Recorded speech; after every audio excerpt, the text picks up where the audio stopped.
Good evening, and welcome back. Pull the blanket up a little tighter if you need to. It's that kind of night. I'm glad you're here, genuinely glad. Wherever you're listening from tonight, whether it's a quiet bedroom with the lamp still on, or a dark apartment with nothing but the sound of traffic below, I want you to know that what you're about to hear has been waiting a very long time to be spoken aloud. Drop a word in the comments if you get to them. Tell me where in the world you are. I find myself thinking about that. All those separate darknesses, all those separate ceilings, all of us gathered here around the same fire. Tonight's fire is an old one. The name is Samael. You may have heard it whispered at the edges of things, in a footnote to a scripture passage, in the appendix of a theology textbook, in the mouth of a character in a film you half remember. It gets translated, softened, rerouted. Scholars call him an angel of death. Popular culture calls him Satan's other name. The rabbinical tradition calls him the Angel of Venom, the Prince of Darkness, the accuser who stands at the left hand of God with a sword already drawn. The Gnostics, who were never afraid of anything, called him the Demiurge, the blind god, the craftsman who made the world without understanding what he was building. Some apocryphal texts, the ones that didn't survive the canonical cut, call him the husband of Lilith and the seducer of Eve, and the angel who held Abraham's hand back from the knife, and the one who wrestled with Jacob in the dark. All of these at once, none of them contradicting. That's where we're starting tonight, with a figure so vast and so deliberately obscured that the only honest way to tell his story is to admit up front that we are working from ruins. The Bible tried to hide him, or not hide him exactly. The Bible is subtler than that. The Bible simply refused to name him in the places where his fingerprints are most visible. He moves through the canonical text like a shape behind frosted glass, recognizable in outline, deliberately unresolved. His name appears in the Talmud, in the Dead Sea Scrolls, in the Zohar, in texts that the councils of Nicaea and later editorial hands had already decided were too dangerous, too complicated, too angel-forward to make the final cut. He was not forgotten. He was edited. And there is a difference between those two things that matters enormously. This is the story of Samael, as best as we can reconstruct it from what was kept and what was hidden and what was copied in monastery cells by monks who understood perfectly well what they were preserving. Let's begin. Before Samael, before the fall, before the first word of any scripture was committed to any surface, there was the question of what divinity looked like when it was still deciding. The traditions that surround Samael do not agree on a cosmogony, and that's the first thing to understand. There is no single origin story for the universe he inhabits. The Hebrew mystical tradition, the one that produced the Kabbalistic framework from which Samael emerges most fully formed, imagines creation as something that happened inside God before it happened outside. Ein Sof, the boundless, the infinite, the divine that cannot be named or measured or contained, contracted, withdrew into itself, made a space. The word for this is Tsimtsum, and it's one of those concepts that sounds simple until you sit with it for more than 30 seconds, at which point it becomes one of the most vertiginous ideas in the history of human thought. God, infinitely present everywhere, chose to become absent somewhere, pulled back, and into that absence, into that first darkness, pour 10 emanations of divine light, the Sephirot, cascading downward like water, finding its level, each one a different attribute of the divine: wisdom, understanding, love, severity, beauty, endurance, splendor, foundation, sovereignty, and at the very top, so far above the others that it barely counts as a direction, Keter, the crown, pure will without object, the divine impulse toward being before being had any particular shape. This is where Samael begins. Not in a garden, not in a war, in the architecture of the cosmos itself, in the geometry of divine attributes, in the place where divine severity, Gevurah, first looked at divine love, Chesed, and understood that they were not the same thing. Some say he was created on the second day, when God separated the waters above from the waters below and introduced the first distinction, the first division, the first act of differentiation in a universe that had been, until that moment, whole. The second day is the only day in the creation account of Genesis where God does not say that it was good. The rabbis noticed this. They argued about it for centuries. Some said it was because division itself is not good, that to separate is to create the condition of conflict. And God knew this and withheld the blessing deliberately. Others said it was because the work begun on the second day wasn't finished until the third, and God simply deferred the approval. But the mystical tradition, the tradition that always suspected the canonical text of strategic silences, said something more interesting. The second day was left unblessed because something was created on the second day that could not straightforwardly be called good without lying.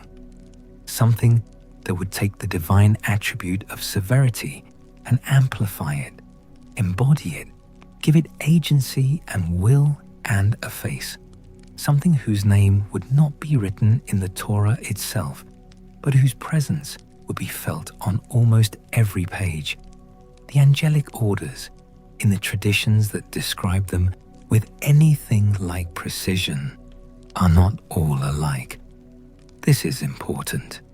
The popular imagination, shaped largely by Renaissance painting and Hallmark Christmas specials, tends toward a fairly uniform angelic core: winged, beautiful, glowing, good. The actual theological traditions are considerably stranger. The Seraphim, the six-winged ones, who surround the throne and cry, "Holy, holy, holy," are described in Isaiah as creatures so bright that they cover their own faces with their wings, because to look at what they're looking at would be, even for them, annihilating. The Ophanim, the wheels, the chariot angels described in Ezekiel are made entirely of eyes, which is not something that translates comfortably into the soft focus aesthetic of greeting cards. The cherubim, which the Bible's original audience would have recognized as enormous, terrifying hybrid creatures, rather than the chubby infants of Baroque art, guarded the gates of Eden with flaming swords, which is not a gentle errand. And the angels of destruction, the Malake Habala, occupy their own category entirely. They are divine instruments, not divine beings in the warm sense. They execute, they enforce. They are what happens when the attribute of divine severity becomes mobile. Samael, in the oldest traditions, was their prince. His name, Samael, venom of God, poison of God. The El suffix is unambiguous.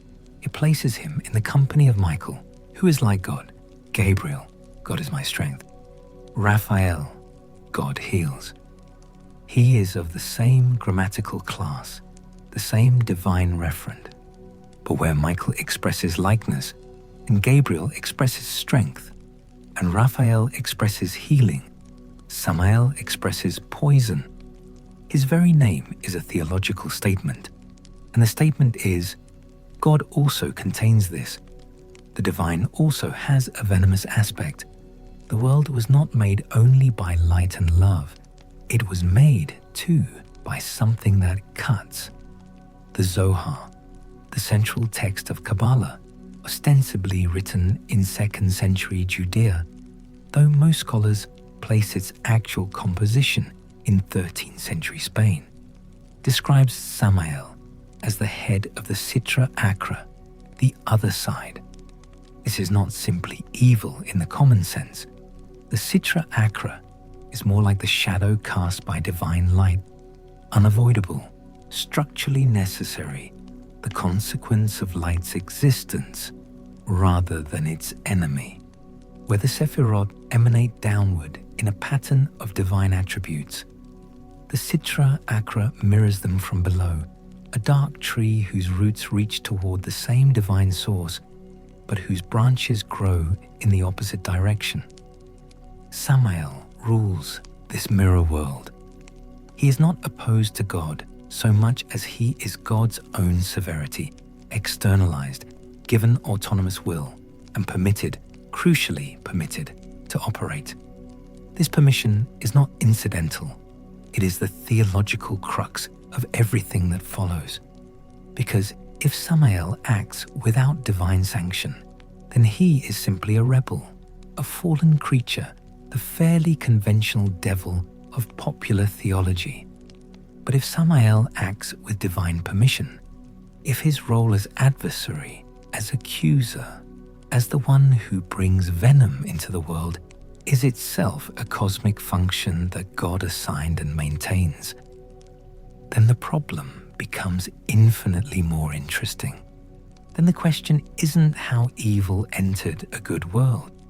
The question is what it means for a God who contains the principle of severity to deploy that principle as a person with a will.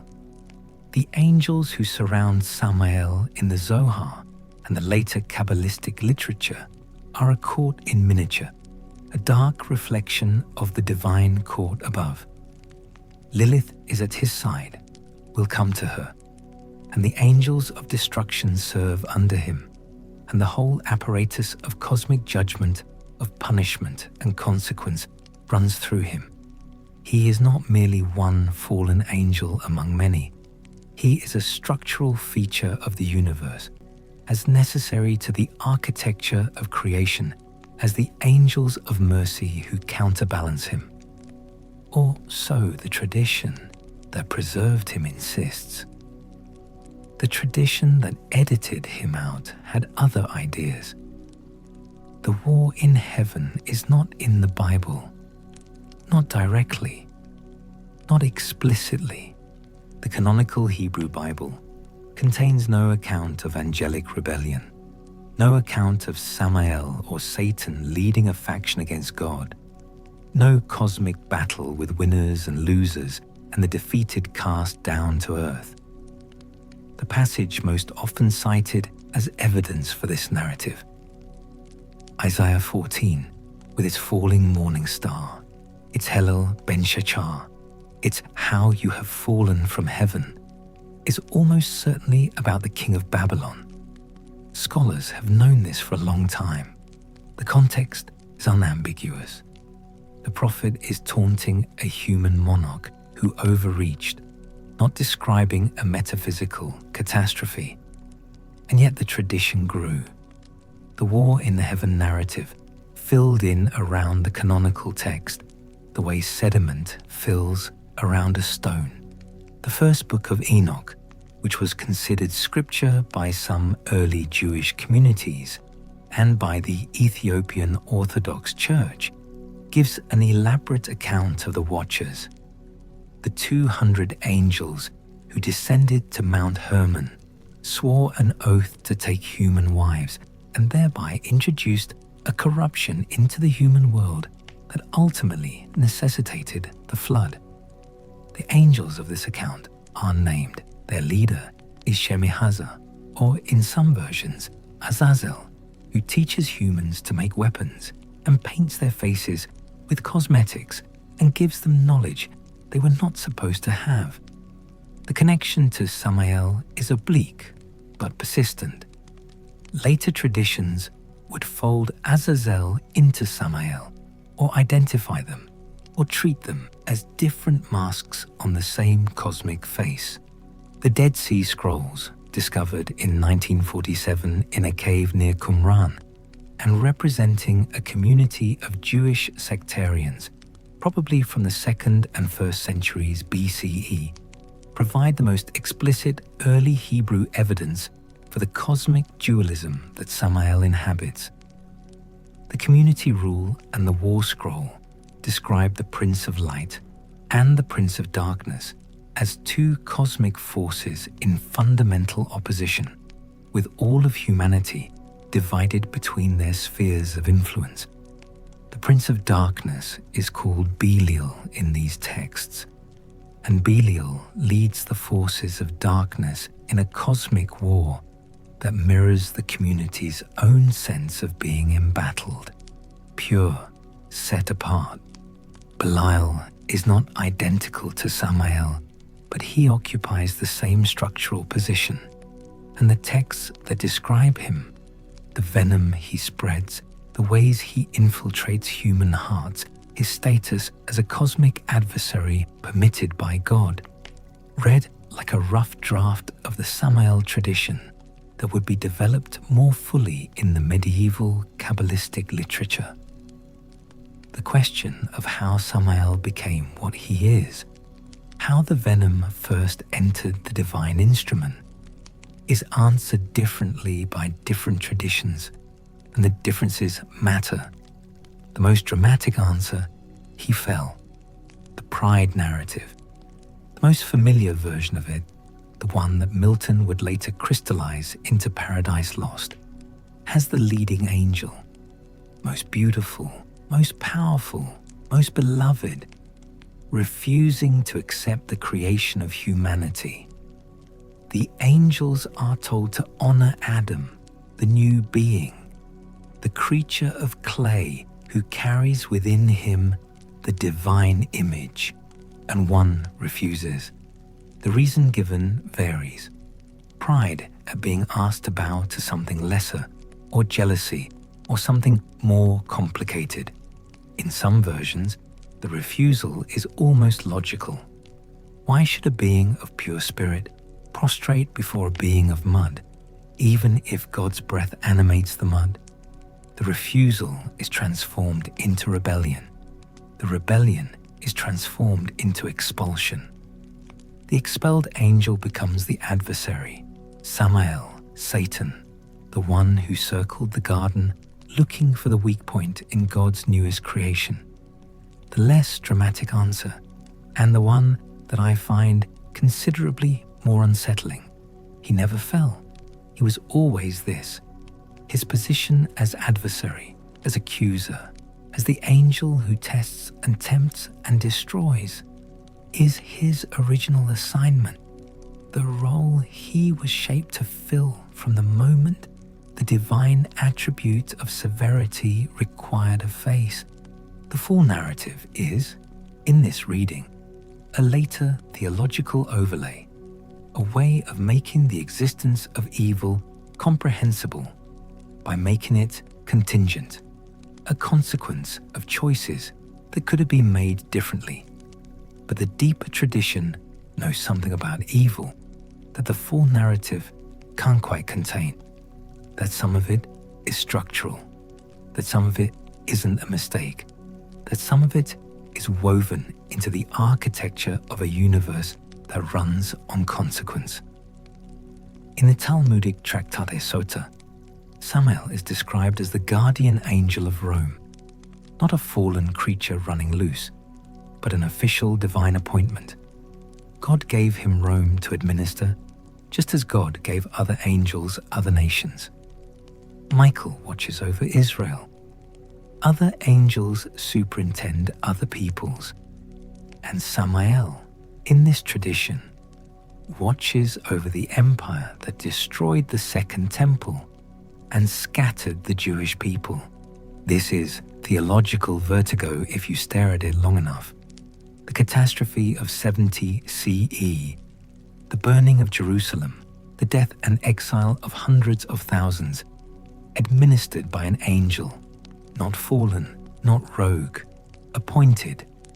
Let me collect the thread here, because I've been pulling in several directions at once. What I'm trying to establish, before we get to the stories, before we get to Eden and Lilith, and the binding of Isaac, and the great confrontation at the end of time, is the nature of the problem that Samael represents. He is not the devil of popular Christianity, not exactly. He is not merely a rebel angel whose bad choices inaugurated human suffering. He is something stranger and more theologically serious than that. He is the embodiment of the divine attribute of severity, operating as an autonomous agent, permitted by God, serving a cosmic function, doing work that the universe apparently requires and that no being of pure mercy could perform. The angels who did fall, the watchers of Enoch, the sons of God who came down to earth, are a different category. Their story involves transgression, genuine boundary crossing, the violation of cosmic order. Samael's story, in its deepest formulation, involves the execution of cosmic order. He is the enforcement mechanism.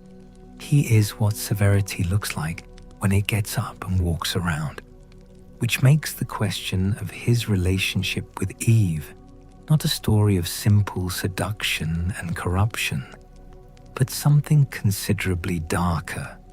The alphabet of Ben Sira, a medieval text of uncertain date and questionable authority that has nonetheless left enormous fingerprints on Jewish folklore, gives us Lilith first.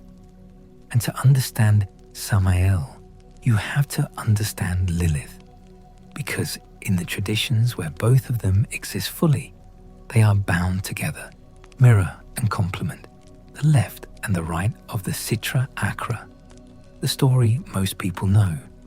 Lilith was Adam's first wife, created like Adam from the earth, made equal to him in every sense, and when Adam demanded that she take the subordinate position in their sexual union, she refused, pronounced the ineffable name of God, which she knew because she had been there at the beginning, paying attention, and flew away to the Red Sea.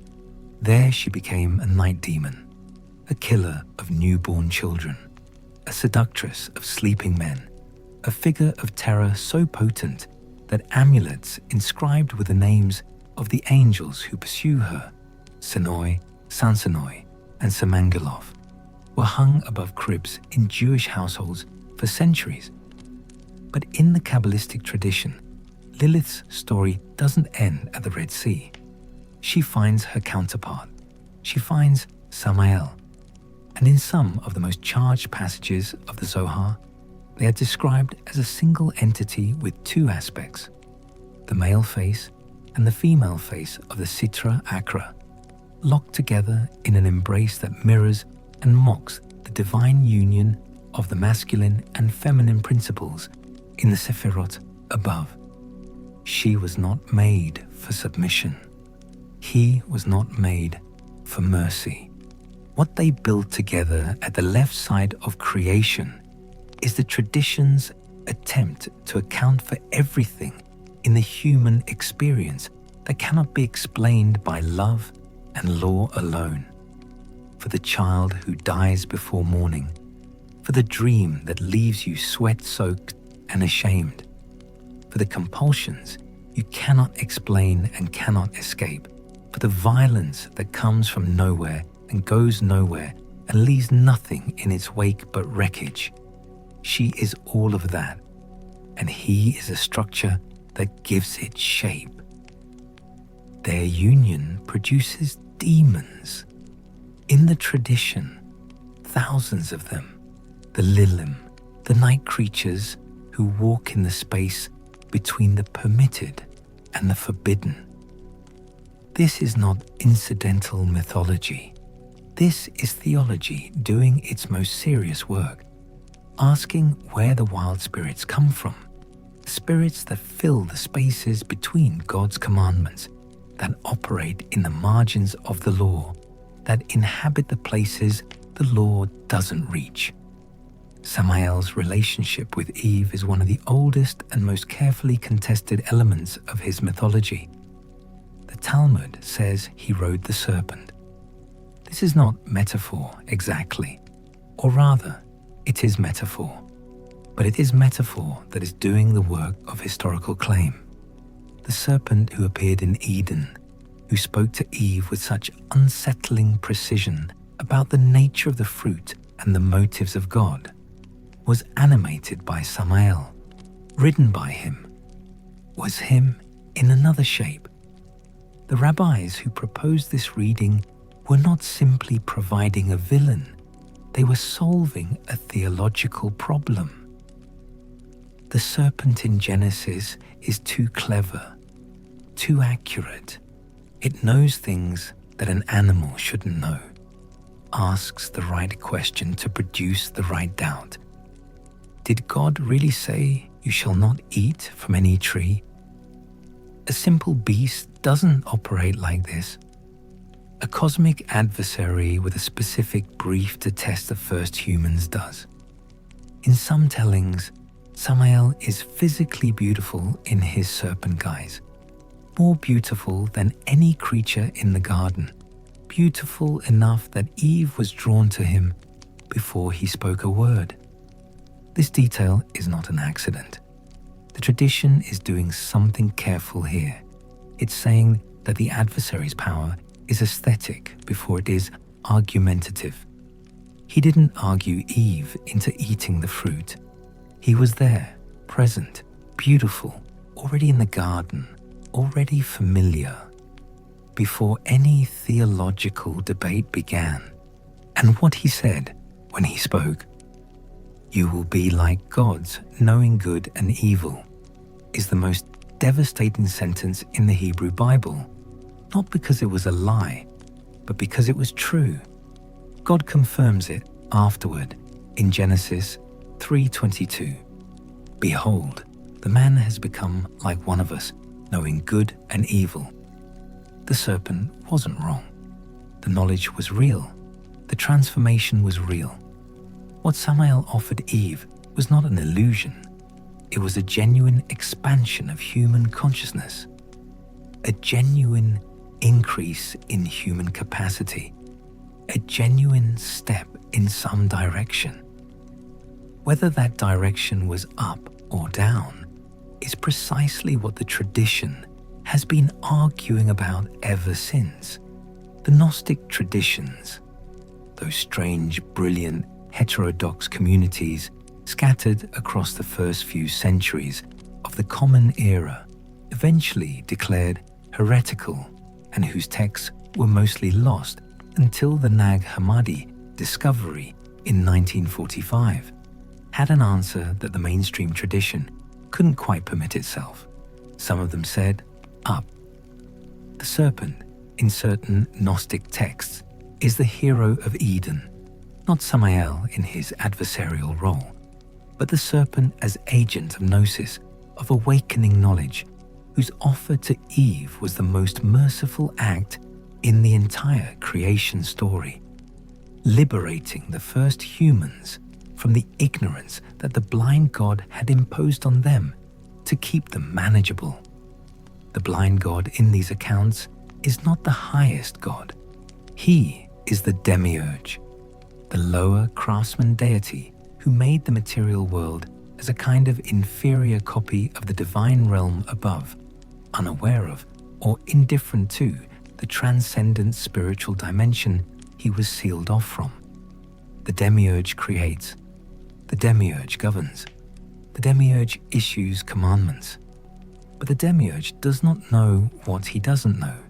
which is considerable, and his creation reflects this. Beautiful in parts, terrifying in others, fundamentally incomplete. In some Gnostic systems, the Demiurge is identified with the God of the Hebrew Bible, and in some of those systems, the Demiurge has a name.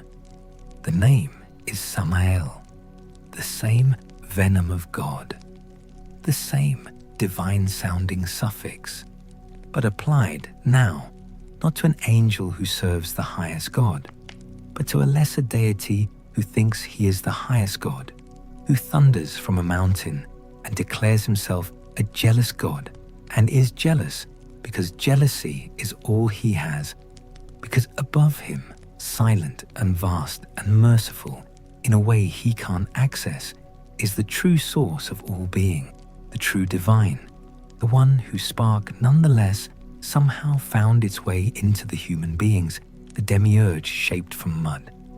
This Samael is not evil in a straightforward sense. He is ignorant. He is limited. He mistakes his own authority for ultimate authority. He is, and the Gnostics were not subtle about this, a God who doesn't know he's wrong. The figure of the serpent in Gnostic Eden stories then becomes a representative of the higher divinity, reaching down into the Demiurge's garden to wake up the divine sparks trapped inside Adam and Eve, to give them the knowledge that allows them to see beyond the prison their Creator built. The serpent is, in this reading, the first Gnostic teacher, and Eve, who listened and ate and thought for herself, is the first Gnostic student. The tradition that produced these texts understood the risk of this reading. They wrote it down anyway. Entire communities built their spiritual practice around the inversion. Some of them were called Ophites, from the Greek word for serpent. They venerated the Serpent of Eden.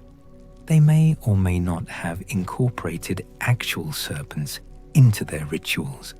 The sources that describe them are hostile and probably exaggerating, but the theological point stands regardless of the liturgical details. The God of Genesis, they said, was not the God worth worshipping. The one worth worshipping was higher and silent and unknowable, and the path to that one ran through precisely the kind of awakening knowledge that Samael, the Demiurge, the craftsman god, had tried to prevent. The collision of these two Samaels, the angel of divine severity who serves the highest God, and the blind craftsman god who is himself a kind of error, is one of the most interesting theological accidents in the history of Western religion. They share a name. They share certain characteristics. The association with poison, with the serpent, with the left side of things, with the threshold between the divine and the human. But they point in completely different cosmological directions. One of them makes the highest God's severity comprehensible by embodying it. The other makes the highest God's transcendence comprehensible by placing it above an imposter. What they share across both traditions is the quality of being the aspect of reality that official religion most wants to resolve, to fold into a simpler narrative, to name and thereby control, to assign to a category that makes the rest of the system feel stable. The adversary who can be defeated at the end of time, the fallen angel who will be chained, the blind God who will eventually recognize what he is and mourn it. The tradition keeps producing these resolution narratives, and something in Samael keeps escaping them. Samael and the binding of Isaac is a story that barely survived. The Midrash, The rabbinic tradition of biblical interpretation, commentary, and elaboration records a version of the Akedah, the binding of Isaac on Mount Moriah, that is almost entirely absent from modern religious education, possibly because it makes the story considerably more complicated. In the standard account, God tests Abraham by commanding him to sacrifice his son. Abraham, faithful beyond all reason, takes Isaac up the mountain and raises the knife. An angel appears and stops him. A ram appears in the thicket. God reaffirms the covenant. Clean, terrible, but clean. A test of faith, with the test ultimately passed and the child ultimately spared. But the midrashic elaborations introduce Samael into the story at multiple points, and his presence changes the texture of the entire event. He appears to Abraham on the road to Moriah. He is, in some versions, disguised as an old man, or simply appears in his own form, confident enough to speak directly. And what he says to Abraham is not a temptation in the serpentine sense. It is not an offer of something forbidden. It is a reasonable question. He asks Abraham whether he is really going to do this, whether he has understood what he is doing, whether a God who commands a father to kill his son is a God worth obeying. And this is the moment where the story becomes unsettling, because Samael isn't wrong exactly. The question is a fair one. The God of the Hebrew Bible commands something in this passage that strains every moral intuition, and the tradition knows it. And it is precisely this moral strain that makes the test meaningful as a test. Abraham, in the Midrash, does not engage with the argument. He walks through it. He walks past Samael like a man walking through smoke, not because he can't hear it, but because he has already decided that his relationship to God supersedes his relationship to his own moral reasoning. This is either the deepest faith or the most dangerous obedience, and the tradition has been arguing about which one for as long as the tradition has existed. Samael turns then to Isaac, the son, walking beside his father, carrying wood. And here the Midrash gives Samael one of his most genuinely poignant moments. He tells Isaac the truth, tells him where they are going and what is going to happen. And Isaac's response, in the versions where he believes Samael and goes forward anyway, transforms the Akedah from a story of paternal obedience into a story of filial sacrifice. Isaac consents. Isaac walks to his own death willingly, carrying the wood for his own pyre, the lamb who is also the sacrifice, the son who is also the priest. And Samael watches. He watches Abraham bind his son and raise the knife, and he watches the angel of God arrive, and he watches the ram appear in the thicket, and he watches the whole apparatus of divine mercy activate just in time. And in one midrashic tradition, he weeps. He weeps because the test has been passed, because the sacrifice has been averted, because the covenantal relationship between this people and this God has been deepened into something he couldn't break. He tried to introduce doubt into the path of faith, and he failed. The doubt he introduced was real. The question was genuine. But faith walked through it. What kind of figure is this? Not the triumphant tempter of popular imagination. An adversary who can fail, who can be moved, who plays a role in a drama he does not control, whose function is to introduce the possibility of doubt so that the choice to continue beyond doubt means something.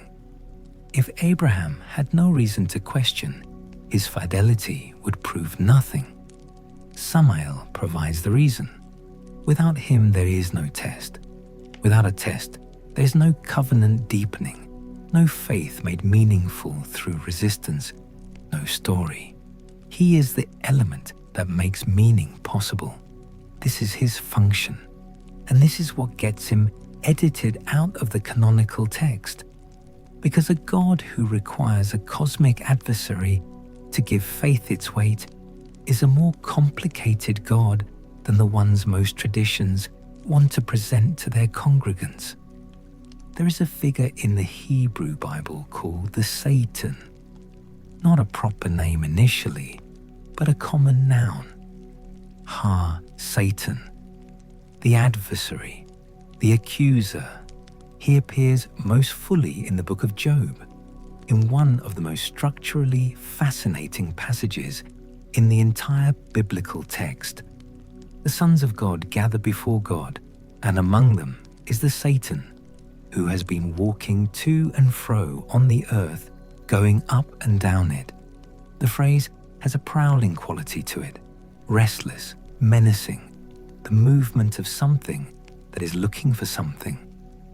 And God asks him if he has noticed Job, and the Satan says, essentially, of course he's righteous. You've given him everything. Take away what he has, and he'll curse you to your face. This is not rebellion. This is a bet. The Satan of Job is a member of the divine court, a heavenly prosecutor, an official with access to God's presence, operating within divine structures and with divine permission. He does terrible things to Job, kills his children, destroys his wealth, afflicts his body, and all of it is permitted, all of it sanctioned. The machinery of Job's suffering runs through a figure who has official standing at the heavenly tribunal. The rabbis debated for centuries whether the Satan of Job was identical to Samael. Most concluded, yes. The name was different, or rather, in Job, the name was a title rather than a proper name. But the function was identical, and the function was what mattered. The accuser, the one who walks the earth looking for the flaw in the human record, the one who brings the case before the throne. This is the legal Samael, the courtroom Samael, the one who is not a rebel but an officer of the court, whose job is adversarial in the formal sense. He makes the case against. He presents the evidence against. He is the prosecutorial function of divine justice made manifest. And this Samael is in some ways the most disturbing of all the versions, because his cruelty is procedural. He destroys Job not in rage, not in jealousy, not even in contempt. He destroys him to make a point about the nature of human virtue.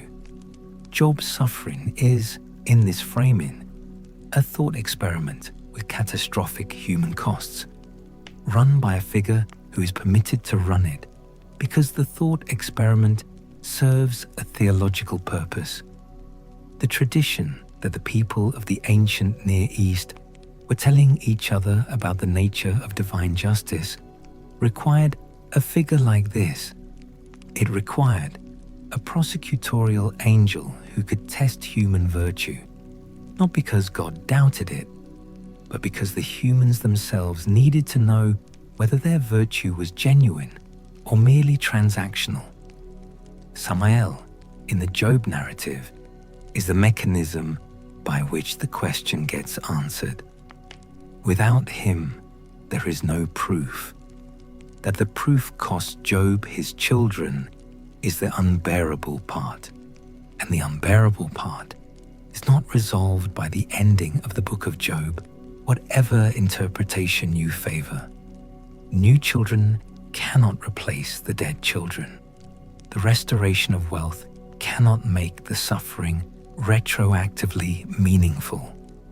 The book of Job ends in a whirlwind, and a series of magnificent, beautiful, unanswerable questions about the scale of divine reality. And Samael is never mentioned again after the second chapter. He set the drama in motion, and then he left the stage. The adversary who prosecutes and then disappears, leaving the consequences on the floor of the narrative for the human participants to deal with. There is a tradition preserved in the Midrash Tsimtsum and in several other rabbinic compilations that describes Samael's role at Sinai, not as an opponent of the Torah's transmission, but as an obstacle to it. When Moses ascended Mount Sinai to receive the law, Samael stood between him and the divine presence. He barred the way. He challenged Moses' right to ascend, challenged the right of a mortal to penetrate the divine realm and carry divine legislation back to human hands. And Moses, in the Midrash, does not overpower him. Moses names him, pronounces his name to his face, which in the tradition of mystical Judaism is an act of power. To name a thing with its true name is to hold it, briefly, in a grip it cannot break. Samael, named by Moses, stepped aside. This detail, the naming as the act of power, runs through many of the Samael traditions. It is why the Kabbalistic literature gives so much attention to his name, parses it so carefully, treats the etymology as a key that unlocks something. To know what a thing is named is to know what it is. To know what Samael is, venom, poison, the left hand of divine severity, is to be able, in principle, to navigate around him. Not to defeat him, not to destroy him, to navigate. Because the tradition that understands him most deeply does not believe he can be destroyed. He is too structural for that. He is a feature of the architecture. I need to pause here. I've been moving through these traditions fairly quickly, and there's something I want to sit with for a moment before we go further. The thing that strikes me most, reading the sources that survived the editorial process and the sources that didn't, is how coherently Samael functions as a theological solution to a problem that every serious religious tradition faces. The problem is, if the divine source is wholly good, why is the world the way it is? Why is there venom? Why is there suffering that serves no visible purpose, pain that teaches nothing, deaths that complete no narrative arc? The cheap answer is, because a bad angel rebelled. The expensive answer, the answer that costs something theologically, is because the divine source itself contains severity, and severity deployed into the world has consequences, and some of those consequences look from the human vantage point like evil. Samael is the expensive answer given a face and a name and a mythology.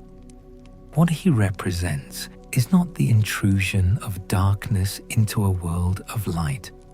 He represents the acknowledgement that light in this particular universe produces shadow, and that the shadow is not an accident, and that the angel who administers the shadow is part of the same divine family as the angel who administers the light. Michael and Samael, mercy and severity, the right hand and the left. The tradition doesn't say one of these is God and the other is the enemy of God. It says both of these come from the same source, and the source is trying through both of them to accomplish something whose full shape we cannot see. This is, among other things, a Jewish answer. Not the only Jewish answer. There are Jewish traditions that take a more dualistic view, that understand the Sitra Achra as genuinely opposed to the divine, not merely as its shadow. But the deepest strand of Kabbalistic thought insists on the essential unity of the system, even when the system looks, from inside it, like a war. The medieval period, roughly the 10th through the 15th centuries, is when Samael's mythology becomes the most elaborated and also the most systematized.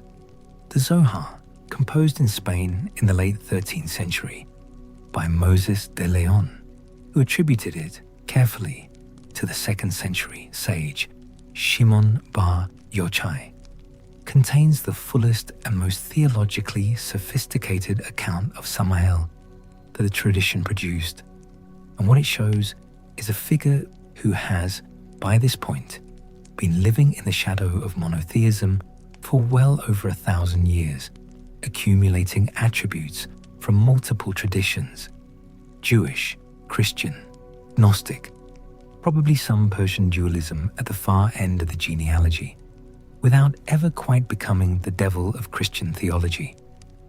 The Christian tradition had Satan. Satan was the rebel, the fallen morning star, the great red dragon of Revelation, the prince of this world, the accuser of the brethren, destined for the lake of fire at the end of time. Christian Satan was defined by his opposition to God, by the ultimacy of his defeat, by the clarity of his malevolence. He was a useful figure for a theology that needed a single enemy to explain the resistance to divine grace. Samael, in the Jewish tradition, never quite became Satan. He retained his ambiguity. He retained his official standing. He retained his role as a prosecutorial angel with divine sanction. The Zohar insists in multiple passages that Samael acts always within divine permission, that his power over human beings exists only insofar as those human beings create, through their own choices, the legal basis for his prosecution. He cannot prosecute the righteous without cause. He cannot destroy without warrant. He is terrible, but he is not lawless. This distinction matters enormously in practice, not just as theology.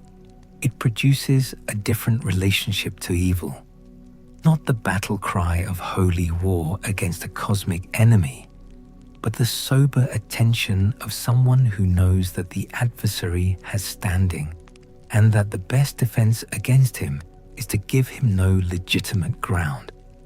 Ethical behavior in this tradition is not just piety, it is strategic. It is the removal of Samael's legal basis. You cannot defeat him by fighting him. You can only defeat him by being the kind of person against whom he has no case. The warrior angel is a figure that recurs across Samael's mythology in the ways that deserve their own examination. Because Samael is not only a prosecutor and a tempter. In several traditions, he is explicitly a combatant, a figure of military rather than legal power, the angel who brings not just accusation, but destruction.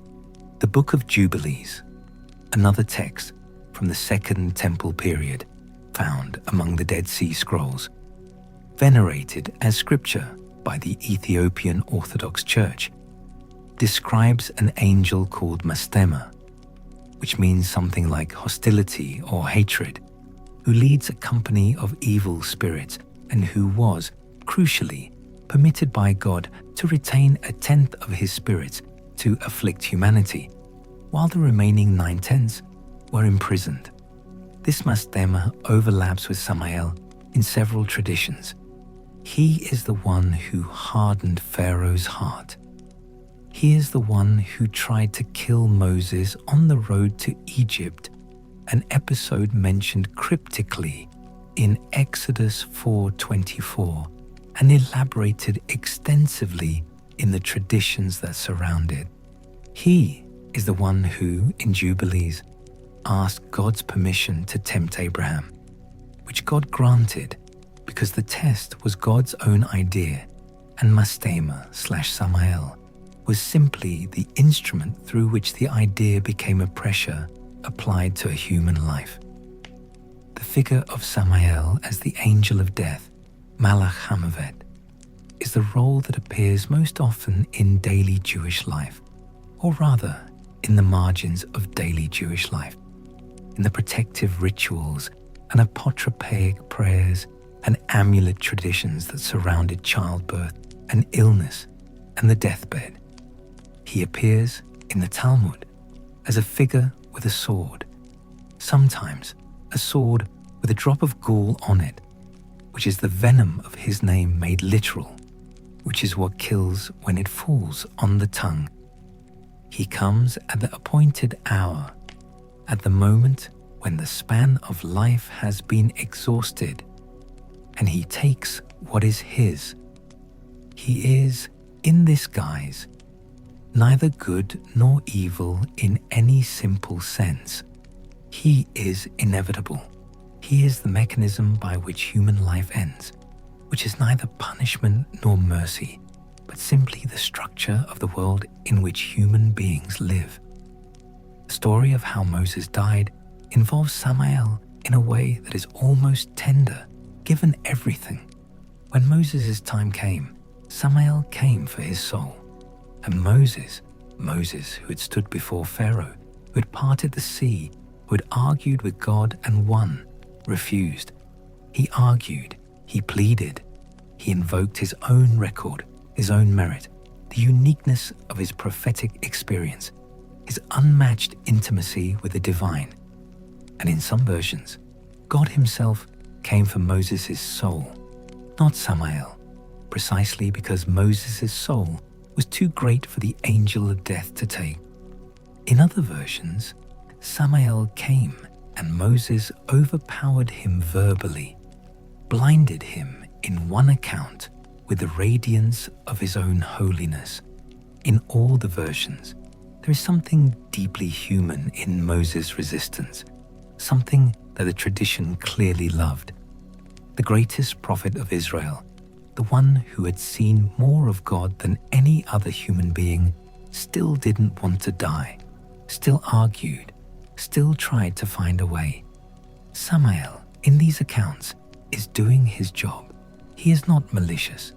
He's not taking pleasure in this particular errand. There is in these traditions a Samael who is almost weary, who's been doing this since the beginning, taking souls at their appointed times, fulfilling a function that is terrible and necessary, and that nobody, not even the greatest of the righteous, accepts without some form of resistance. I find this version of him the most human somehow. The bureaucrat of ending, the one who shows up at the scheduled hour with the paperwork already signed, not because he wants to be there, but because this is what he does, because this is what he was made for, because without him, the world has no endings, and a world with no endings is a world with no shape. Anyway, the Gnostic traditions, which ran parallel to and sometimes in direct conflict with the emerging mainstream of both Judaism and Christianity in the first several centuries of the Common Era, produced a Samael who is possibly the most philosophically sophisticated of all the versions.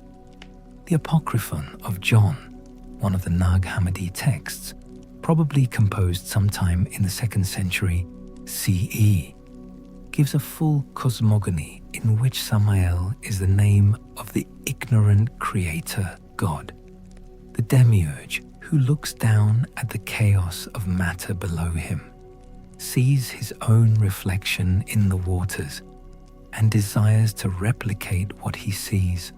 He creates the material world from this narcissistic impulse. He creates it without help from the true divine source above him, because he doesn't know the true divine source is above him. He thinks he's all there is. This Samael says in the Apocryphon of John, "I am God and there is no other beside me." The text presents this as a kind of comedy of errors. a divine being of limited understanding, making a statement of absolute sovereignty that is, from the perspective of the higher divine realm, simply wrong. The invisible spirit, the true God, looks down at this proclamation and says nothing. What is there to say? The blind craftsman is doing what blind craftsmen do.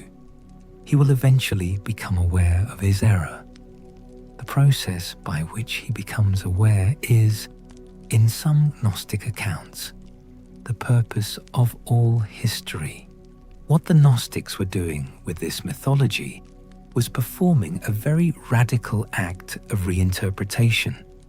They were reading the Hebrew Bible and identifying the God who speaks there, who gets jealous, who commands genocide, who refuses to show Moses his face, who hardens Pharaoh's heart, who is explicitly described as jealous and angry in Exodus 20. And they were saying, this is not the highest God, this is a lower being, a being with power but without full understanding, a being who creates the conditions of human suffering, not out of malice, but out of ignorance, which in some ways is worse. And they called him Samael, the name that was already associated with venom, with the left side, with the angel of severity who works at the margin of the divine. They took it and applied it to the God who made the world, and thereby created one of the most dangerous pieces of religious philosophy in Western history. It was dangerous because it was coherent. The Gnostic critique of the Hebrew God reads remarkably well even now, reads like it was assembled by people who'd read the same text with a different question in mind. Not, what does this reveal about divine love?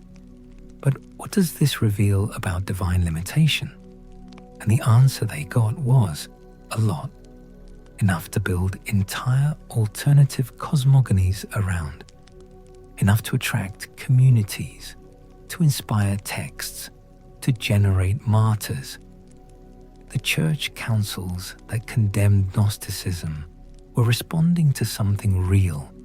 The Gnostic reading of Samael as Demiurge was not a marginal eccentricity. It was a compelling alternative to the mainstream, one that took the same sacred texts and drew entirely different conclusions about who had made the world and what the world was for. The mainstream won, as mainstreams usually do. The Gnostic texts were declared heretical. Most were destroyed. The 46 texts found at Nag Hammadi in 1945 survived because someone, monk, scholar, community member, we don't know, buried them in a sealed jar in the Egyptian desert sometime around the 4th century, probably when the destruction of non-canonical texts was becoming systematic enough to threaten even hidden libraries. The person who buried them knew they were preserving something that was being erased. Whether they expected anyone to ever dig them up is a question I find myself returning to more than I probably should.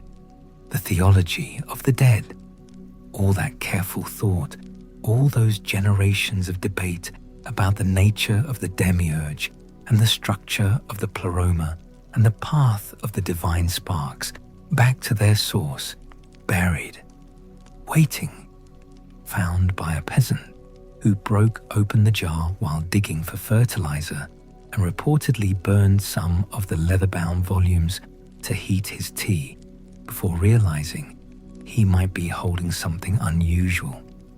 This is the kind of detail that makes history feel like history rather than mythology. The texts that challenged the mainstream account of Samael survived because a jar didn't break and because someone decided the pot of fermenting tea was warm enough already. Let's talk about the age of angels. There is a tradition in Jewish thought, elaborated most fully in the mystical literature, of historical time as a series of great cycles, each presided over by different cosmic forces, each characterized by a different quality of divine-human relationship. The world was created for a duration of 7,000 years in this tradition, corresponding to the 7 days of the creation week, 6,000 years of human history, followed by a 1,000-year Sabbath.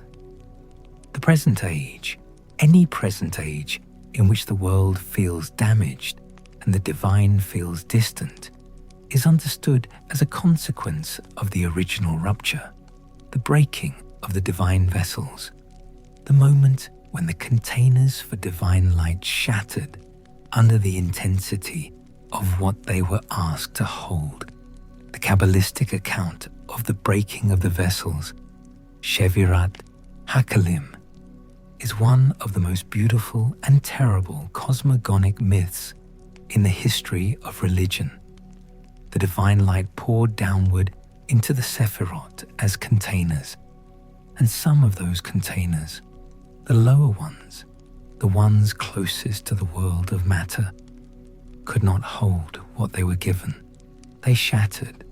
The fragments fell. The divine sparks of light that had been held in those vessels scattered into the world of matter, trapped in the husks of broken vessels, the kelipot, that now constitute the visible world, the world of ordinary experience, the world the Samael administers from the other side. This is the Kabbalistic answer to why the world is the way it is. The world is literally made of broken things. The material world is the wreckage of a failed attempt to transmit divine light into lower reality. And Samael and the forces of the Sitra, Akra, are not foreign invaders. They are the husks of the broken vessels, the shells that formed when the light escaped. They are not outside the system of divine creation. They are made of the same material, just the wrong part of it, the part that couldn't hold. And the human task, the Jewish spiritual task, as understood in the Lurianic Kabbalah that elaborated this myth most fully in 16th century Safed in Galilee, is Tikkun, repair, the regathering of the scattered sparks. Each mitzvah, each act of ethical behavior, each moment of genuine prayer and study and generosity liberates a spark from its husk and returns it upward, adds a fragment of divine light back to the source from which it fell. The repair of the world is, in this framework, quite literal.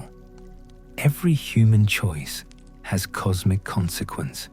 Every human being who does justice and loves mercy is participating in the mending of a universe that is waiting to be made whole. Samael, in this framework, is the force that holds the sparks in their husks. He is the power of the kelipot, the glue of the shells, the reason the sparks stay trapped. Every time a divine spark is liberated through human ethical action, his domain shrinks. Every time a human being falls into the gravity of the Sitra Akra, into cruelty, corruption, self-deception, his domain expands. He is not gaining power against God. He is operating within a system that God designed, that runs on human choices, that moves toward repair with excruciating slowness.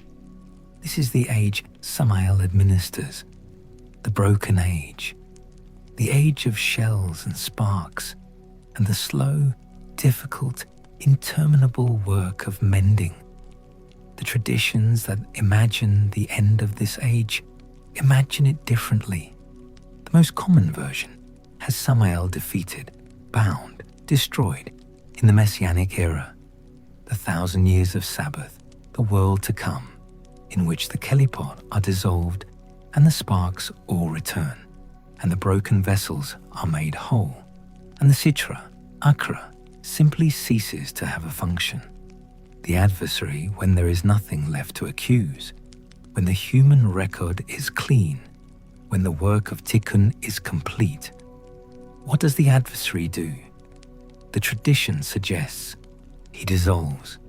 He returns to the divine source that sent him out, his work complete, his function exhausted, the venom made unnecessary by a world that no longer needs the pressure of testing.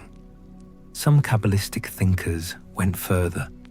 In the world to come, they said, Samael will be transformed, not destroyed, transformed. The principle of severity will not cease to exist. It will be revealed in the messianic light as a form of love. The sting of divine severity experienced in this world as pain and loss and judgment will be understood in the next world as the discipline of a craftsman who is always trying to make something better, pressing on the clay of human souls with a hand that felt, from inside the clay, like crushing. The potter's pressure mistaken for the fist of an enemy. I don't know whether I believe this. I find it beautiful, and I find it convenient in exactly the ways that theodicy is always convenient. It solves a problem by proposing a perspective from which the problem isn't a problem, which is a kind of solution, but not exactly the same as an answer. The murdered children of Job, seen from the perspective of the messianic redemption, were the agents of their own father's spiritual deepening.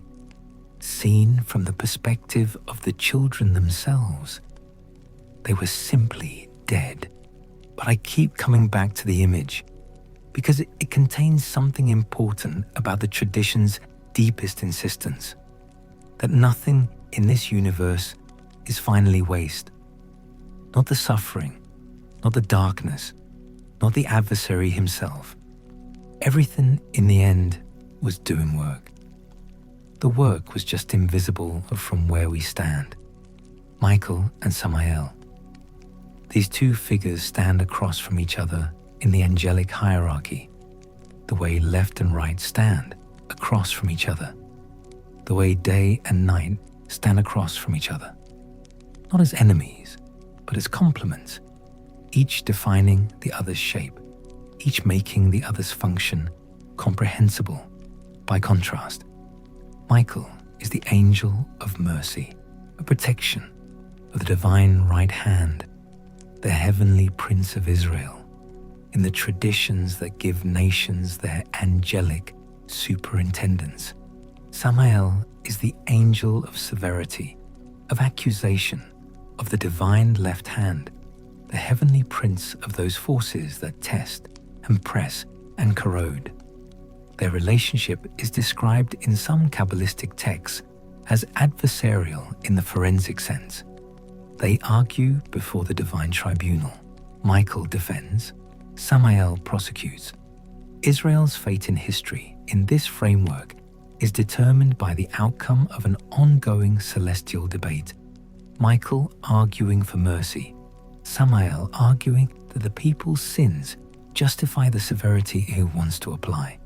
God weighing the arguments and rendering judgment in ways that produce the historical conditions in which the people find themselves.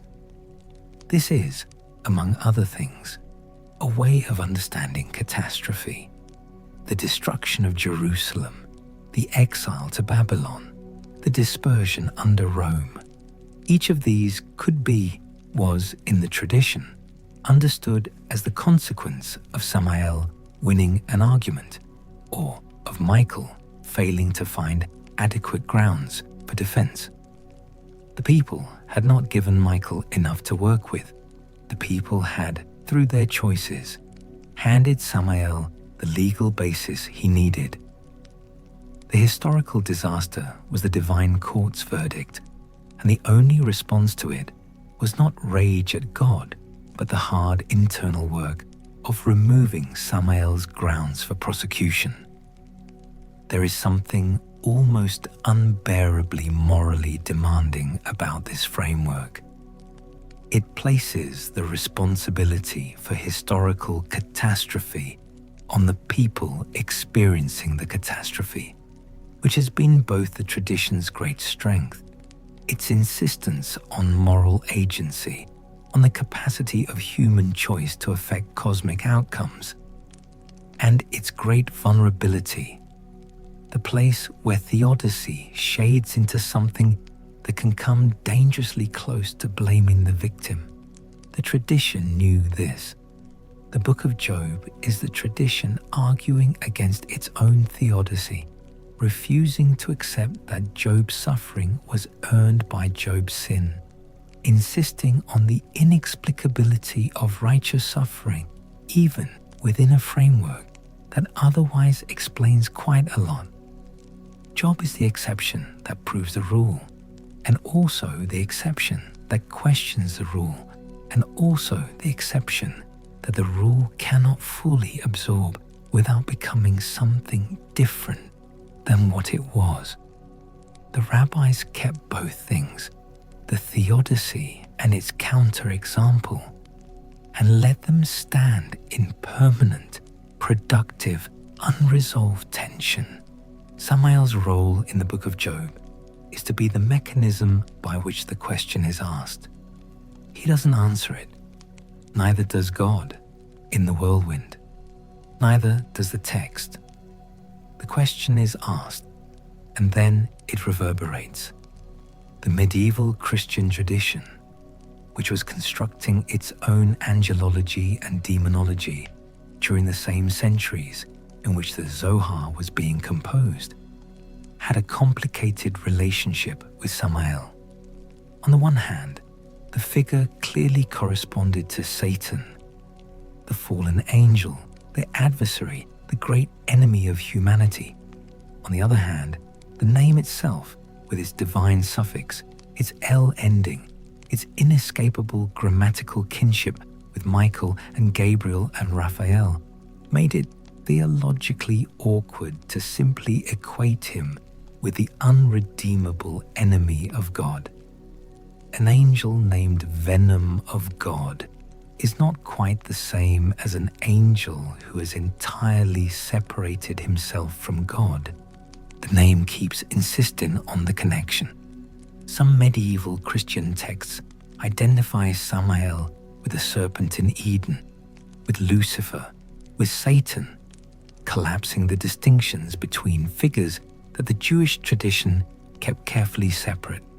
Others treat him as a distinct figure, the angel of death operating as a servant of God, even in his destructive capacity, the being who executes the divine sentence of mortality on the human race. The iconography that surrounded him in medieval illuminated manuscripts is instructive. He appears with the same winged, luminous form as the good angels, but darker, with a sword rather than a lily, with the scales of judgment rather than the scroll of divine proclamation. Not a demon, an angel who does terrible work. The Renaissance, which brought Neoplatonism and Hermeticism and fragments of Jewish Kabbalah flooding back into European intellectual life, complicated this picture considerably. Giovanni Pico della Mirandola, in the late 15th century, was learning Hebrew from Jewish scholars and reading Kabbalistic texts that the Church would have preferred he didn't have access to. The result, in his famous 900 Theses, included Kabbalistic ideas about the nature of the divine hierarchy, about the Sephirot, about the relationship between the human soul and the cosmic architecture above it. Samael appears in this context not as a simple villain, but as a structural element of a sophisticated theological system, a necessary pole in the cosmic architecture, the severity that gives mercy its meaning. This is the intellectual genealogy that eventually produces Milton's Satan, that extraordinary, magnificent, eloquent, tragic figure who has permanently replaced the theological original in the popular imagination. Milton's Satan is not Samael exactly, He is too pure a rebel, too absolutely oppositional, too comprehensively separated from the divine to carry the ambiguity that defines Samael in the Jewish tradition. But he inherits the beauty, the intelligence, the rhetorical power, the quality of being the most interesting character in a text that is ostensibly about someone else. Satan's famous speech in Paradise Lost, "Better to reign in hell than serve in heaven," is the articulation of a position that Samael, in his Jewish form, would likely not endorse, because in his Jewish form, he has never stopped serving. He serves from the left. He serves through severity. He serves in ways that look to human eyes like opposition. But he serves. The difference is theological, but it's not small. A being who chose autonomy over service, who said better to reign and meant it, is a being whose freedom is his defining quality. A being who administers the left side of divine power, who prosecutes because prosecution is his function, who brings venom into the world because the world requires venom as well as honey. This being's defining quality is something more complex than freedom.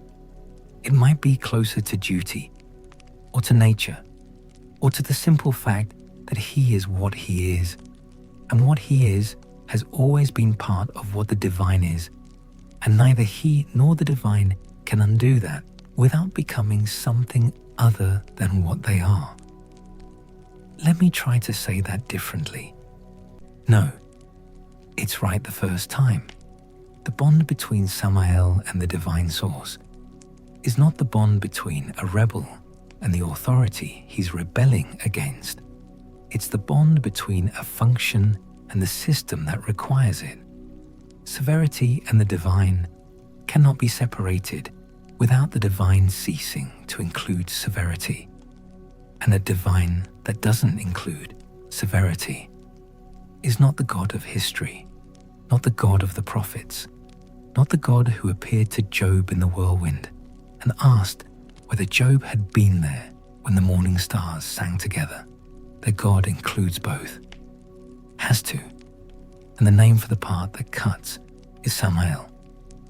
The apocalyptic traditions, those Jewish and early Christian texts that imagine the end of the current age in dramatic terms, the defeat of cosmic evil, the final judgment, the inauguration of a world to come, gives Samael a final role that is, in a certain light, paradoxical. He is the last to fall. In the eschatological literature, the defeat of the forces of the Sitra Achra is described as a process rather than a single event. The lesser demons and dark powers are overcome first, through the gradual repair of Tikkun, through the slow accumulation of human ethical achievement, through the approach of the messianic moment. And last to be redeemed, or defeated, depending on the tradition, is Samael himself, the head of the Sitra Achra, the one who holds the whole system of the other side in his administration. His defeat is the final moment, the last obstacle before the complete repair of the world. Some traditions say his defeat looks like death. He is destroyed, thrown into the same fire prepared for those who align themselves with the Sitra Achra across history. Unmade as the force of darkness is finally and permanently overcome. Other traditions, the ones I find more interesting, say something else. They say his defeat looks like transformation, that Samael, when the messianic moment arrives, is not destroyed but revealed. The Kelipod dissolve and the sparks return, and what remains where Samael was is something that was always under him, always beneath the surface of his severity, the divine light that was present even there, even in the venom, even in the dark side of the tree, the left side of the divine is not extinguished at the end of time. It is recognized, finally, completely, in a way it can't be in the middle of history, recognized as the left hand of the same God whose right hand is mercy, and understood. There is one more thing to say about Samael that the traditions circle and don't quite say directly, and I want to try to say it. The question of who he is for, not what he does, not what function he serves cosmically, but who he is for, in the sense of who among the human participants in history has found him useful, has needed him, has turned toward the left side of the divine specifically because the right side was not answering in the mode that the situation required. Job needed him. Job needed someone to argue with, and God in the whirlwind was unarguable. The Gnostics needed him, needed a way to account for a creator who produced both the star field above and the plague in the water below, needed a figure at the helm of material creation whose limitations could explain the limitations of the material world.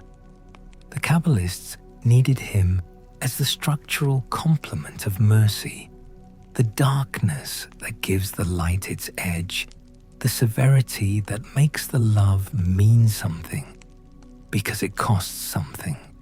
And there is another group who needed him, who I haven't mentioned directly, and who the tradition treats with complicated care. The people who prayed in the dark, not because the light had abandoned them, but because the light was too far and the dark was very close. The people who, in the medieval period, approached the angel of death not in terror, but in a kind of negotiation, because negotiating with the angel of death was the only form of agency available to them in the situation they were in. The people who inscribed amulets with his name, not to honor him, but to hold him at a distance, to name him, and thereby know him, and thereby not be completely subject to him. There is a form of religious practice that doesn't ask for deliverance from the dark forces, but asks instead for the knowledge of how to move through them. That asks not for the protection of the right hand, but for the understanding of the left. The mystical traditions, Jewish and otherwise, have always contained this practice alongside the more mainstream one, in tension with it, sometimes in secret. The figure of Samael sits at the center of it, not as a being to worship. The tradition is emphatic on this, terrifyingly emphatic in some places, but as a being to know, to name, to navigate, to recognize in the circumstances of a life that contains both more mercy and more severity than can be explained by reference to the right side of the divine alone. The traditions that hide Samael from the canonical text are not, on reflection, hiding him because they fear him. They are hiding him because they understand something about the readership. The canonical text was, from an early point, a text for everyone, not just for the trained mystic, not just for the scholar who had spent decades preparing to handle the material safely. The Torah was given at Sinai to a people who had been slaves in Egypt 2 months earlier. It was given in the wilderness to people who had no permanent home, no continuous history of religious study to lean on, no framework that could absorb the full complexity of the divine without simplification. The canonical choice in this reading was not censorship in the modern sense. It was pedagogy. The full complexity was preserved in other channels: the oral Torah, the mystical tradition, the library at the back of the synagogue. That was not for everyone, and it was not meant to be. Samael was preserved in those channels. He was kept. He was transmitted. The amulet makers knew him. The mystics of Saft knew him. The compilers of the Zohar knew him in extraordinary detail. What he was not was the property of Sunday school, the content of the sermon for a congregation of people working the land and raising children and trying to follow 613 commandments in the conditions of actual life. For those people, the simpler structure served God and Israel, covenant and commandment, righteousness and its reward, sin and its consequence. These are not lies. They are not even simplifications in any dishonorable sense. They are the operational grammar of a spiritual life. They work, but they don't account for everything. They don't account for Samael. The history of modernity and Samael is, in some ways, the history of the return of what was suppressed. Not as religion, but as philosophy, as psychology, as the arts. The 19th century's fascination with the occult, with Kabbalah, with the figure of Lucifer and the Prince of Darkness, was not only the sensation-seeking of bored aristocrats, though it was that too. It was also a response to the failure of Enlightenment rationalism to account for the parts of human experience that are, in the secular tradition, called evil, and in the religious tradition are called Samael's domain. Eliphas Lévy, the French occultist whose writings in the 1850s and 1860s shaped generations of esoteric thinking, drew explicitly on Kabbalistic sources in his construction of the figure he called Baphomet and the tradition he called the occult.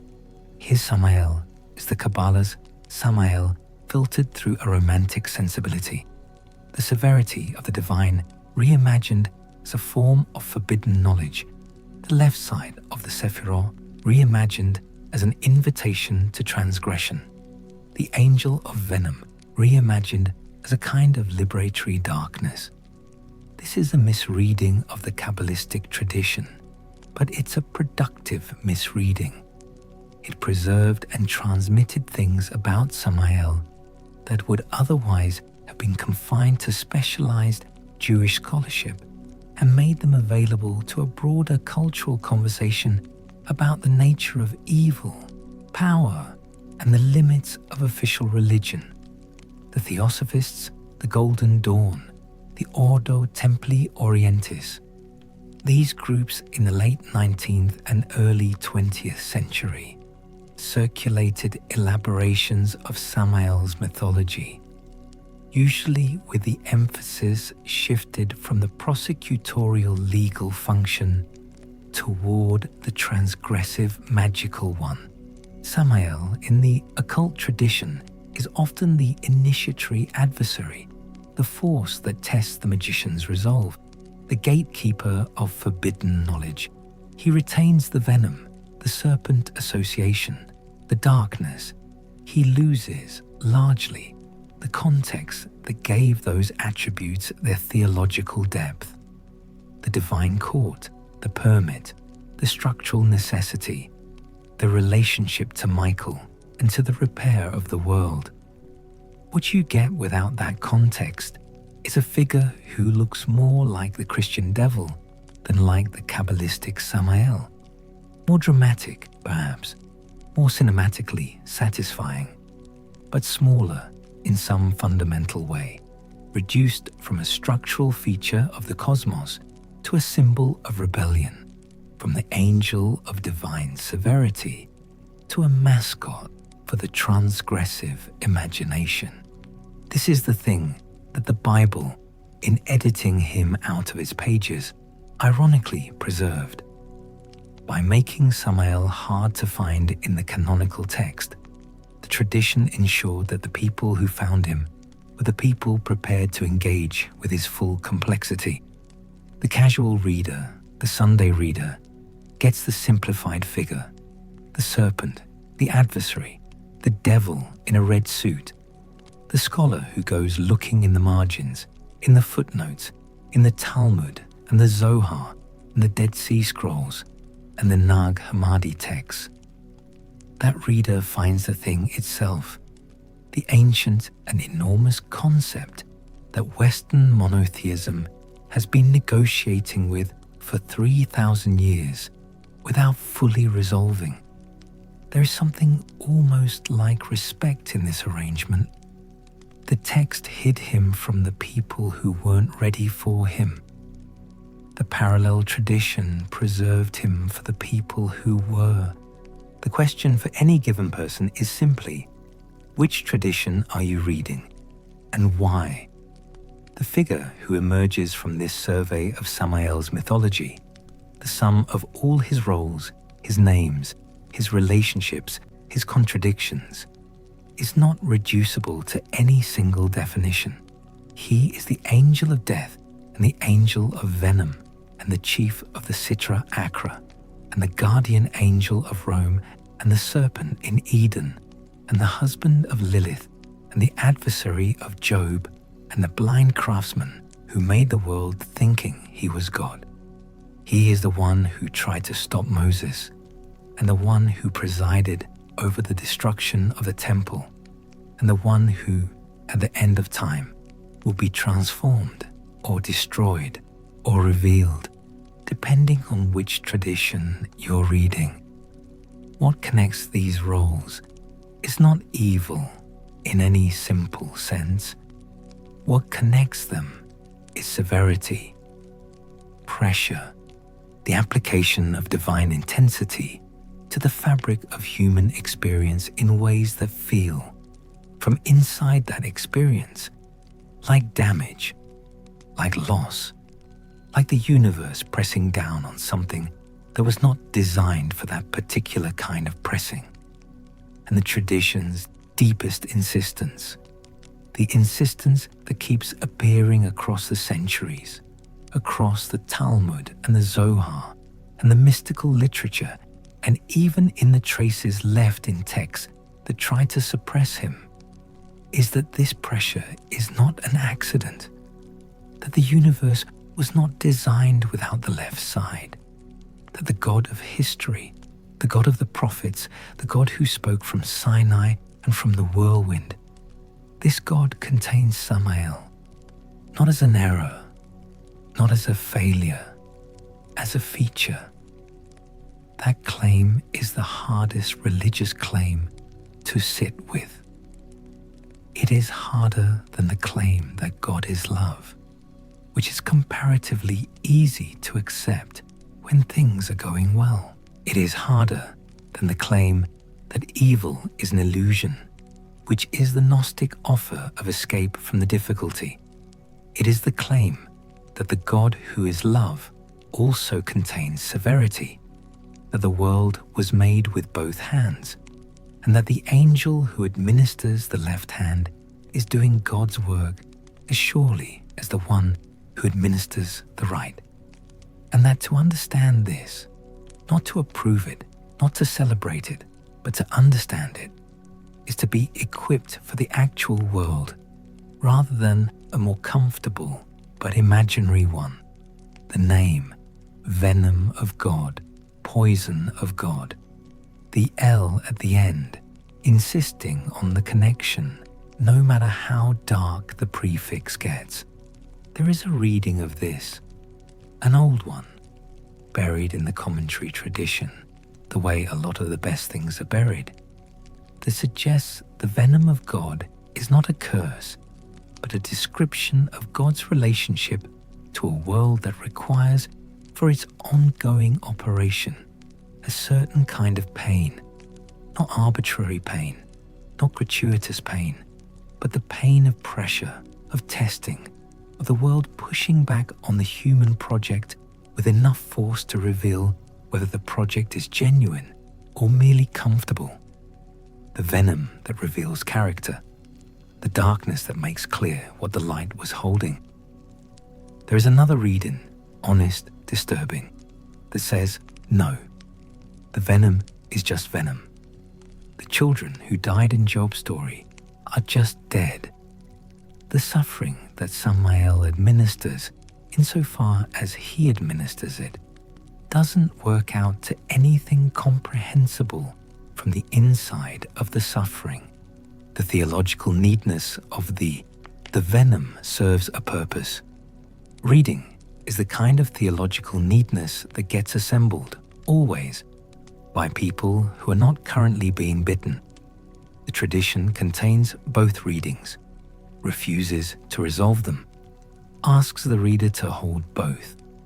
The way Job holds both his righteousness and his catastrophe, the way Abraham holds both his love for his son and the knife, the way Moses holds both the tablets and the memory of his own impending death on the mountain that will not permit him to cross into the land he has been walking toward for 40 years.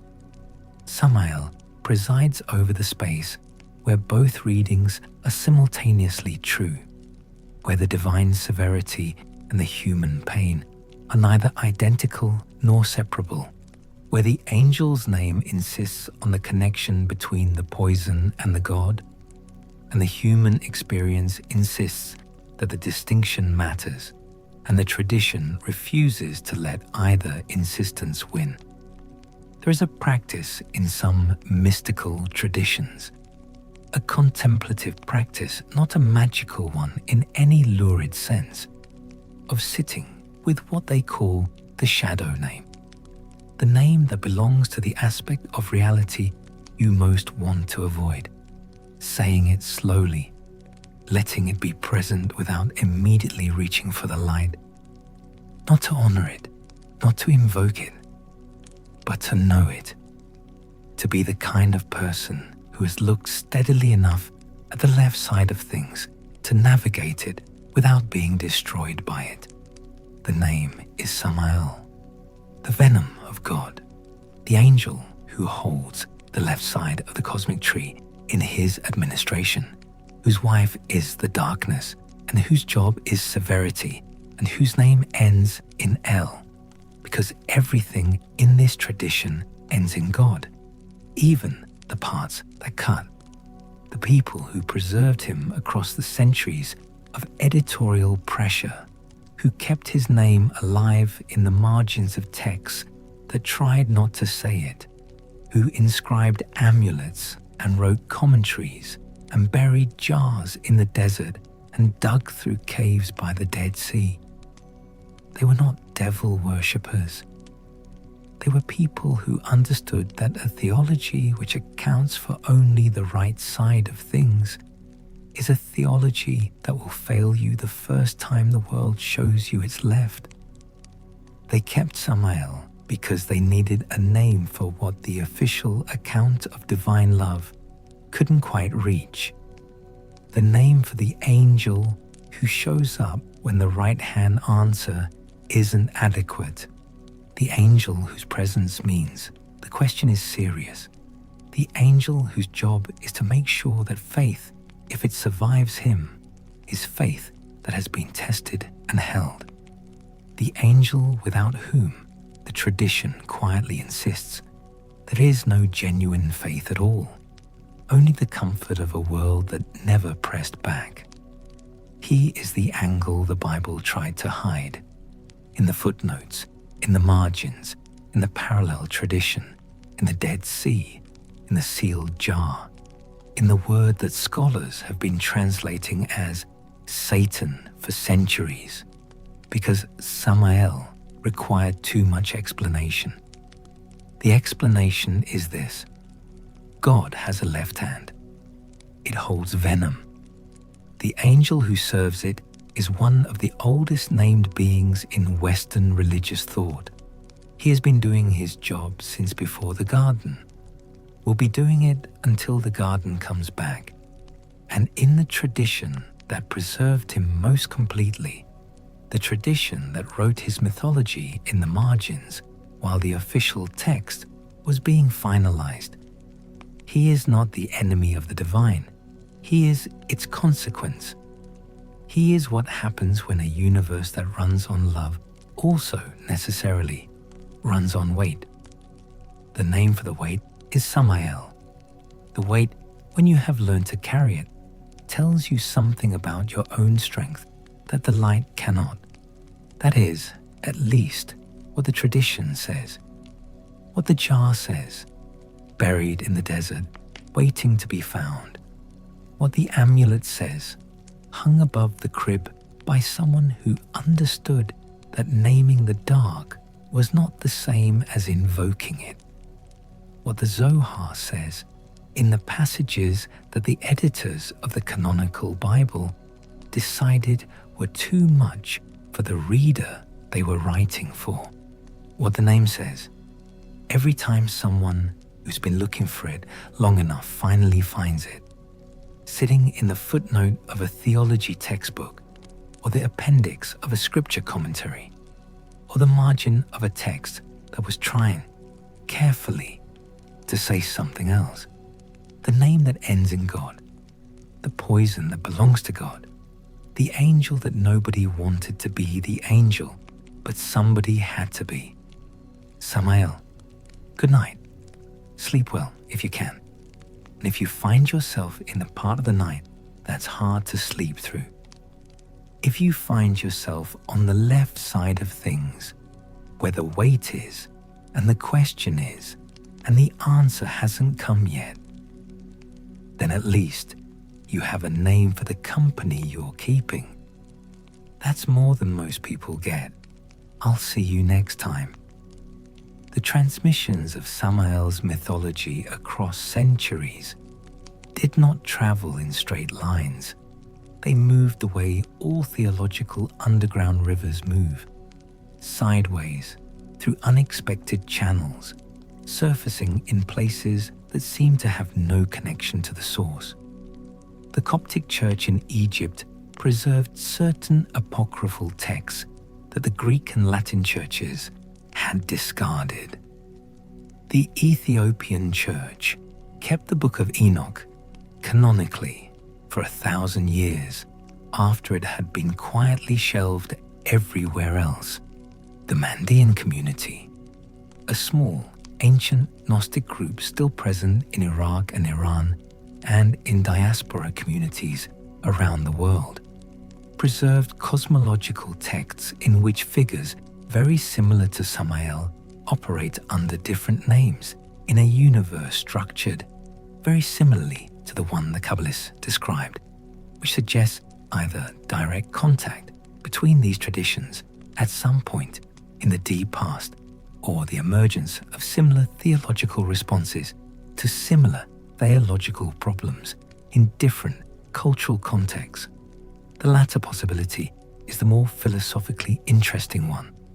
It says, when human beings confront the question of why the world contains both creation and destruction, both love and devastation, both the divine impulse toward life and the equally powerful force that ends it, they tend, across cultures and centuries, to give that force a name.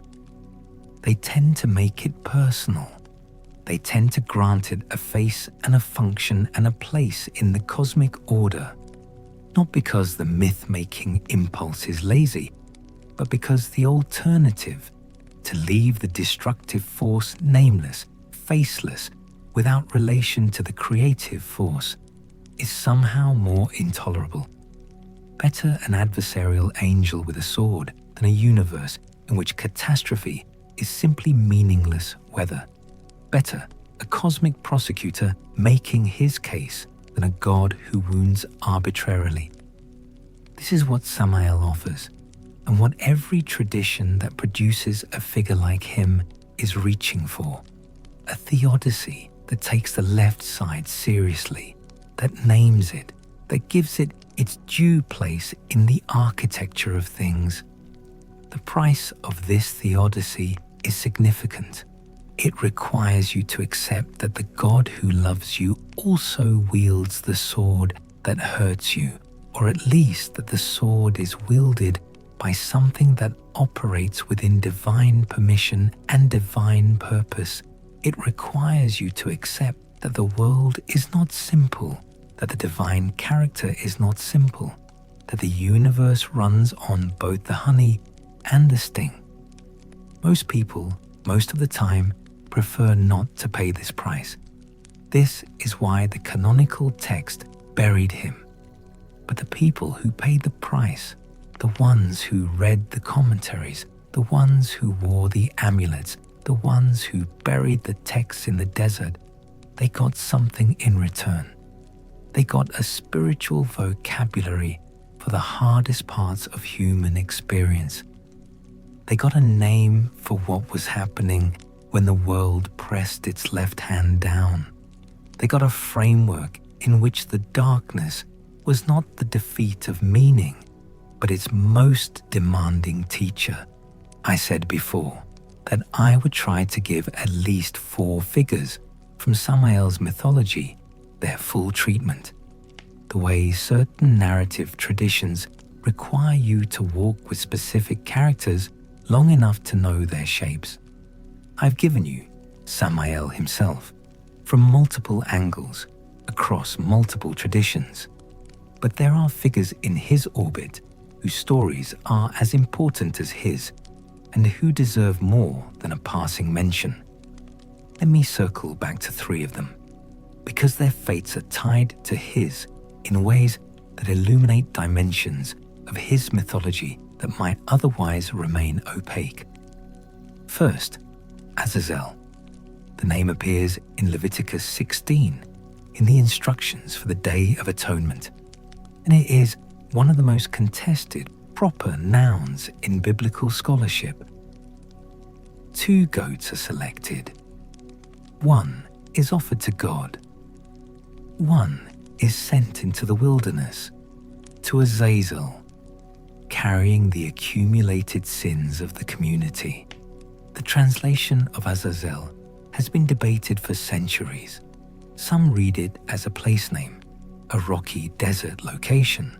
Some read it as a description, the goat that goes away, the scapegoat in the most literal sense. Some, and this is the tradition that matters for Samael, read it as a proper name, the name of a desert demon or fallen angel to whom the sin-bearing goat is dispatched. If Azazel is a proper name, then Leviticus 16 contains something remarkable. The canonical biblical text acknowledging, in the most central ritual of the religious year, the presence of a non-divine, possibly demonic, certainly dangerous entity who receives a portion of the community's sins as a kind of tribute. The 2 goats become an image of the 2 poles of the divine in action. The right-hand pole offered to God on the altar, the left-hand pole sent into the wilderness to the entity that administers the wilderness, not as worship of a competing deity. The Talmud is emphatic that this is not that, but as acknowledgement that both poles exist, both receive their due, and the integrity of the atonement ritual requires that both be addressed. Azazel in the Book of Enoch is the most dangerous of the Watchers, the angel who taught humanity metallurgy, who gave men the knowledge of how to make weapons and women the knowledge of how to use cosmetics, who corrupted the human world through the introduction of knowledge that was supposed to remain divine property. His punishment in Enoch is severe and specific. He is bound hand and foot and cast into a desert covered with darkness, thrown into a hole and covered with rough and jagged rocks, to wait for the judgment day. The binding of Azazel is the binding of the principle of corrupting knowledge, the sealing away of the force that introduced the use of human beauty for human manipulation and human metal for human killing. He waits in the darkness under the rocks. The darkness is doing something. The waiting is part of the structure. The Talmudic figure who walks into the wilderness to release the goat does not go alone. He is accompanied for a distance by respected members of the community, and then those companions turn back, and he goes on into the desert alone with the goat. The goat is then pushed backward off a cliff into a ravine, and the man who did it is ritually impure and must wash before returning to the community. This is not a comfortable ritual. It has none of the tidiness of the altar sacrifice. It is strange and dark and involves a cliff in the desert and a dead goat and a man who has to be purified afterward. The tradition preserved it because it was old, and it preserved it because it was real. Real in the sense that it addressed something in human experience that the altar sacrifice alone couldn't address. The part of sin that isn't just failure of obedience, but something more like contamination, like an accumulation that has to go somewhere other than just up. It goes to Azazel, who is, in some traditions, another face of Samael, the demon of the desert, the one who receives the contamination and holds it in the rocky darkness under the cliff, away from the community, away from the altar, in the place where the wilderness begins. Second, Belial. The name appears dozens of times in the Hebrew Bible and is usually translated as worthlessness or wickedness in a general sense. Men of Belial, sons of Belial, is a common biblical phrase for people who behave contemptibly. But the Dead Sea Scrolls give Belial a proper name and a proper function. He is the Prince of Darkness, the cosmic adversary of the Prince of Light, the figure who rules over the forces arrayed against the community of the righteous. He is explicitly a being, not just a concept. He has domain. He administers wickedness the way Michael administers righteousness. He is, in the War Scrolls vision of the end of days, the commander of the army of darkness in the final cosmic battle. The Qumran community that produced the Dead Sea Scrolls understood themselves as living in the last age before this final battle. Their dualism was sharp and urgent. The children of light and the children of darkness, Belial and the Angel of Light, the forces arrayed against each other in a war whose outcome was certain, but whose present phase was not. They were living in the middle of the war, on the right side of it, but not yet at the end. Belial controlled the current moment, the age of darkness, the exile of righteousness from power, but only for a time, only until the appointed end. Belial overlaps with Samael in this tradition, in the way that multiple dark figures tend to overlap throughout this literature. They share functions, share domains, share the role of cosmic adversary operating within divine permission. The specific names matter less than the structural position, and the structural position is always the same. The force that tests, accuses, afflicts, and will ultimately be defeated, but whose defeat is not yet and whose power in the present is real. Third, Mastema. The Jubilees figure we mentioned earlier, the one who prosecuted the case for Job's testing, who hardened Pharaoh's heart, who tried to kill Moses on the road to Egypt. Mastema means hostility, and the figure who carries that name is precisely what you'd expect from it. The concentrated divine permission to be hostile to human beings in the service of a larger purpose. Not evil in the autonomous sense, hostile in the sanctioned sense. The divine hostility that tests resolve, that creates the conditions under which genuine faith can be distinguished from comfortable compliance. These three figures, Azazel, Belial, Mastema, are not Samael. They are not identical to him. The traditions are careful about this, even as the functions blur and overlap. Each represents a slightly different emphasis in the way that the dark side of divine power operates. Azazel emphasizes the contamination, the deep desert removal of what cannot be absorbed into the sacred center. Belial emphasizes the military opposition, the organized darkness that fields an army against the light. Mastema emphasizes the judicial prosecution, the official antagonism that has paperwork and permits and operates through legitimate channels. Samael contains all three and is larger than any of them individually, the way the concept of divine severity is larger than any single expression of it. What they share, these dark angels of the tradition, is a quality that the canonical text couldn't quite accommodate, the quality of being simultaneously inside the divine order and antagonistic to human flourishing. They are not outside the system. They are dark rooms in the same house. The doors to those rooms were kept locked in the canonical tradition. The keys were preserved in the parallel tradition, the marginal tradition, the tradition of the footnote and the commentary, and the buried jar. The room at the end of the hall with the lock that takes all the keys at once has Samael's name on it. It was always there. The house was built with it inside. The question is just whether you know about it and what you do with the knowing.